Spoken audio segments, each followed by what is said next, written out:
Marathi सिनेसृष्टीत stylish मांडणी, आधुनिक विचार आणि तरुणाईच्या भावविश्वाशी थेट जोडणारी एक नवी लव्ह स्टोरी प्रेक्षकांच्या भेटीला येत आहे. रुबाब. झी स्टुडिओज प्रस्तुत आणि झणकर फिल्म्स निर्मित या बहुप्रतीक्षित चित्रपटाचा ट्रेलर नुकताच राष्ट्रीय पुरस्कार विजेते दिग्दर्शक नागराज मंजुळे यांच्या उपस्थितीत भव्य दिव्य सोहळ्यात अनावरण करण्यात आलं आहे. ट्रेलर रिलीज होताच सोशल मीडियावर चित्रपटाची जोरदार चर्चा सुरू झाली आहे. तुझ्यासारखी नको तूच पाहिजे ही हटके टॅगलाईन घेऊन आलेला रुबाब केवळ प्रेमकथा नसून स्वतःची ओळख जपणाऱ्या, आत्मसन्मानाने जगणाऱ्या आणि प्रेमासाठी ठाम उभ्या राहणाऱ्या आजच्या पिढीची गोष्ट आहे.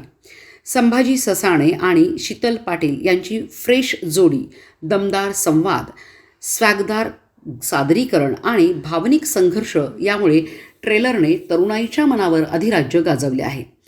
ट्रेलरप्रमाणेच चित्रपटाचे संगीतही प्रेक्षकांचे लक्ष वेधून घेत आहे. पहिलं प्रेमगीत कसं तरी होतं या र मधून पहिल्या प्रेमातील हळवे निरागस क्षण अत्यंत सुंदरपणे मांडण्यात आले आहे. जावेद अली आणि सोनाली सोनवणे यांच्या आवाजाला चिनार महेश यांच्या सुरेल संगीताची साथ लावली आहे. तर चित्रपटातील धमाकेदार पॉम्पॉम हे गाणं जल्लोष, पार्टी आणि उत्सवाचा नवा ठेका ठरणार आहे. नकाश अजीज आणि सोनाली सोनवणे यांच्या जोशपूर्ण गायकीतून हे गाणे प्रत्येक सेलिब्रेशनमध्ये रंग भरणार आहे. नुकतंच आलेलं रोमॅन्टिक गाणं मन जुळले प्रेमातील भावनिक जवळीक, विश्वास आणि नितळ नात्याचा स्पर्श अनुभवायला लावते. केतकी माटेगावकरच्या सुमधुर आवाजामुळे हे गाणं प्रेमात असलेल्या प्रत्येक मनाचा आवाज ठरत आहे. दिग्दर्शक शेखर बापू रणखांबे म्हणतात, रुबाब हा आजच्या पिढीच्या प्रेमाचा ठाम आवाज आहे. प्रेमासाठी उभं राहणं, स्वतःच्या तत्वावर जगणं आणि भावना निर्भीडपणे व्यक्त करणं हाच या चित्रपटाचा आत्मा आहे. झी स्टुडिओचे व्यवसाय प्रमुख भवेश जानवेलकर म्हणतात, आजचा प्रेक्षक स्वतःशी जोडणाऱ्या कथा पाहू इच्छितो. रुबाब प्रेम, स्वप्न आणि आत्मसन्मानाचा ठाम आवाज आहे. शेखर बापू रणखांबे यांच्या दिग्दर्शनातून ही रुबाबदार लव्ह स्टोरी तरुणाईच्या भावविश्वाला प्रभावीपणे स्पर्श करेल याची आम्हाला पूर्ण खात्री आहे. झी स्टुडिओज प्रस्तुत आणि झणकर फिल्म्स निर्मित रुबाब या चित्रपटाचे लेखन व दिग्दर्शन शेखर बापू रणखांबे यांनी केले असून संजय झणकर आणि गौरी झणकर हे चित्रपटाचे निर्माते आहेत. उमेश कुमार बन्सल आणि भवेश जानवलेकर यांनी चित्रपटाची प्रस्तुती केली आहे. या चित्रपटात संभाजी ससाणे आणि शीतल पाटील प्रमुख भूमिकेत झळकणार असून ही नवी जोडी प्रेक्षकांसाठी नक्कीच उत्सुकतेचा विषय ठरणार आहे. 6 फेब्रुवारीपासून सर्वत्र प्रदर्शित होणारा रुबाब हा चित्रपट तरुणाईच्या प्रेमाची, स्वाभिमानाची आणि स्वॅगची गोष्ट मोठ्या पडद्यावर मांडणार आहे.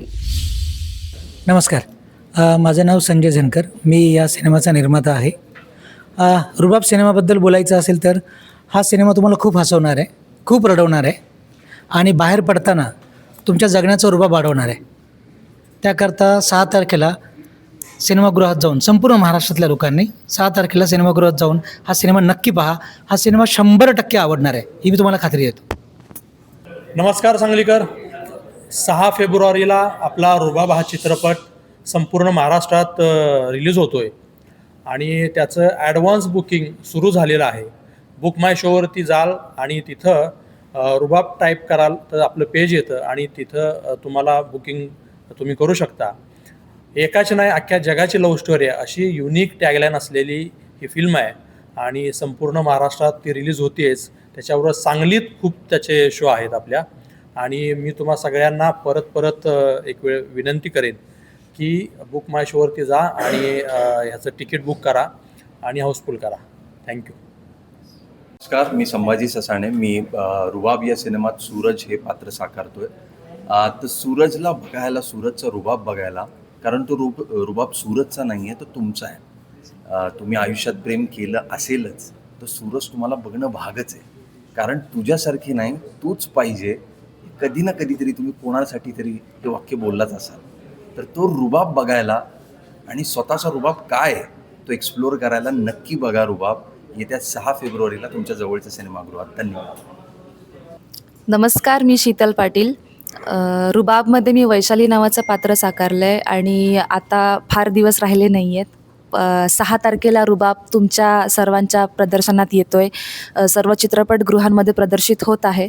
तर मी सर्व सांगलीकरांना विनंती करेन की थिएटरमध्ये जाऊन तुमचा रुबाब दाखवा, रुबाबात जा आणि रुबाबात बाहेर पडा, कारण ही एकाची नाही अख्ख्या जगाची लव्ह स्टोरी आहे. खूप खूप धन्यवाद.